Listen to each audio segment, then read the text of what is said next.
कुंती पुत्र अर्जुन को महाभारत के समय का सबसे बड़ा धनुर्धर माना गया है।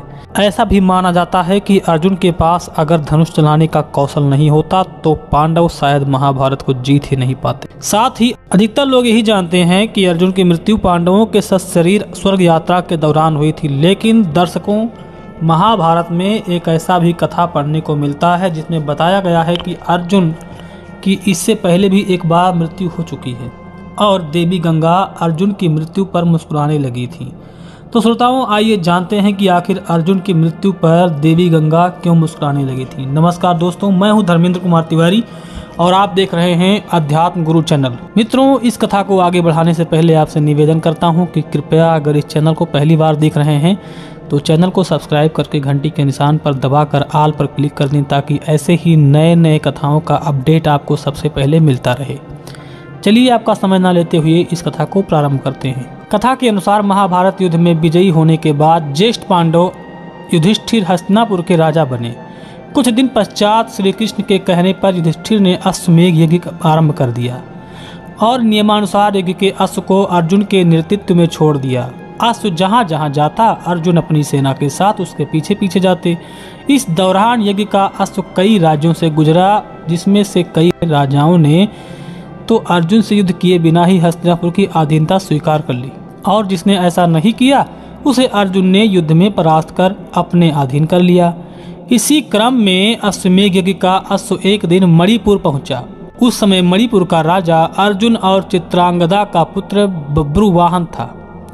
बभ्रुवाहन ने जब ये सुना कि उसके पिता अर्जुन उसके राज में पधारे हैं तो वह उनके स्वागत के लिए राज की सीमा पर जा पहुंचा और अपने पिता अर्जुन को देखते ही वह उनके स्वागत के लिए आगे बढ़ा, लेकिन अर्जुन ने उसे रोक दिया।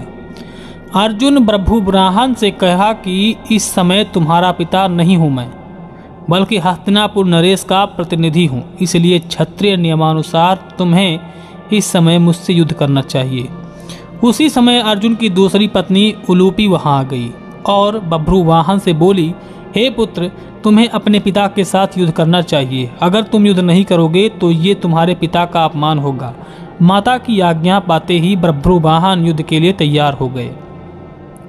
इसके बाद क्या था, अर्जुन और बभ्रुवाहन के बीच घोर युद्ध होने लगा।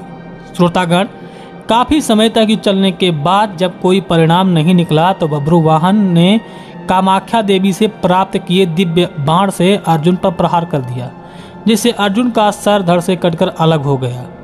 यह देख हस्तिनापुर की सेना में सन्नाटा पसर गया, क्योंकि युद्ध में बभ्रुवाहन ने अर्जुन से पहले भीम को परास्त कर दिया था। इधर यह बात जब श्री कृष्ण को पता चला तो वो तत्काल द्वारिका से मणिपुर के लिए निकल पड़े। उधर धनुर्धर अर्जुन की माता कुंती भी अर्जुन की मृत्यु की खबर सुनकर मणिपुर के लिए निकल पड़ी। मणिपुर पहुंचकर अर्जुन को धरती पर पड़ा देख श्री कृष्ण को गहरा धक्का लगा। तभी श्री कृष्ण ने देखा कि माता गंगा अर्जुन की मृत्यु पर मुस्कुरा रही हैं। इतने में ही कुंती भी वहां पहुंच गई और अपने पुत्र के शव को देखकर गोद में रख लिया और विलाप करने लगी। कुंती को विलाप करता देख देवी गंगा से रहा नहीं गया और वह कुंती से बोली, हे कुंती, तुम व्यर्थ ही रो रही हो, क्योंकि तुम्हारे पुत्र अर्जुन को उसके कर्मों का फल मिला है। मेरा पुत्र भीष्म इसे अपनी पुत्र की तरह स्नेह करता था, फिर भी इसने श्रीखंडी का सहारा लेकर मेरे पुत्र भीष्म का वध कर डाला। मैं भी उस समय ऐसे ही रोई थी जैसे तुम आज इसके लिए रो रही हो। मैंने अपने पुत्र के वध का बदला ले लिया, क्योंकि जिस कामाख्या देवी के बाण से बभ्रुवाहन ने अर्जुन का सिर धड़ से अलग किया है वो मेरे द्वारा ही प्रदान किया गया था। देवी गंगा की मुख से बदले की बातें सुनकर श्री कृष्ण हैरान हो गए और बोले, हे देवी, आप किस बदले की बात कर रही हैं? आप किस से बदला लेंगी? अर्जुन की माता कुंती से, फिर अर्जुन से आप एक माता से प्रतिरोध कैसे कर सकती हैं? और तब देवी गंगा ने कृष्ण से कहा, वासुदेव, ये तो आप जानते ही हैं कि हानि की अर्जुन ने उस समय मेरे पुत्र का वध किया था जब वह निहत्था था। अर्जुन का ऐसा करना तब उचित नहीं था।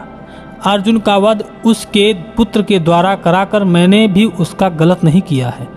तब श्री कृष्ण देवी गंगा को समझाते हुए अर्जुन की जिस तरह से अपने पितामह का वध किया था वह स्थिति स्वयं पितामह ने अर्जुन को बताई थी, क्योंकि पितामह आप जानते थे कि उनके होते हुए पांडवों की विजय असंभव थी। इसीलिए उन्होंने स्वयं युद्ध से हटने का मार्ग अर्जुन को बताया। अर्जुन ने तो बब्रुवाहन के प्रहारों को सिर्फ रोका है, स्वयं प्रहार तो किया ही नहीं। अर्जुन तो कामाख्या देवी द्वारा दिए गए दिव्य बाण और आपका मान बढ़ाया है। कृष्ण के तर्क सुनकर गंगा जी दुविधा में पड़ गईं और श्री कृष्ण ने इस दुविधा से बाहर निकलने का मार्ग बताने को कहा। तब जाकर कृष्ण ने देवी गंगा से प्रतिज्ञा को वापस लेने को कहा। फिर देवी गंगा ने अर्जुन के सिर को धड़ से जोड़ी जाने वाला रास्ता बताया और उसके बाद श्री कृष्ण ने अर्जुन की दूसरी पत्नी बभ्रुवाहन की सौतेली माँ उलूपी से प्राप्त नागमणि द्वारा अर्जुन को जीवित कर दिया। मित्रों, ये थी कथा जो मैंने आपको बताया कि माता गंगा क्यों अर्जुन के मरने पर हंसने लगी थी। मित्रों, आपसे निवेदन करता हूं कि अगर आप इस चैनल को पहली बार देख रहे हैं तो चैनल को सब्सक्राइब करें और वीडियो को लाइक करना बिल्कुल मत भूलें, क्योंकि आपको मैं टारगेट देता हूं 5000 लाइक। 5000 लाइक तो आप क्षण भर में कर सकते हैं, क्योंकि लाइक करने में तो कुछ नहीं जाता है। और अगर चैनल पर नए हैं तो चैनल को सब्सक्राइब करके घंटी के निशान को दबा दें, ऑल पर क्लिक कर दें, ताकि ऐसे ही जानकारी आपको मिलती रहे। और फिर आगे मैं ऐसे ही आपको हैरान कर देने वाली टॉपिक फिर लेकर आऊँगा। तब तक के लिए लेते हैं विदा, मिलेंगे नई कथा के साथ। जय श्री कृष्ण, जय हिंद, जय भारत।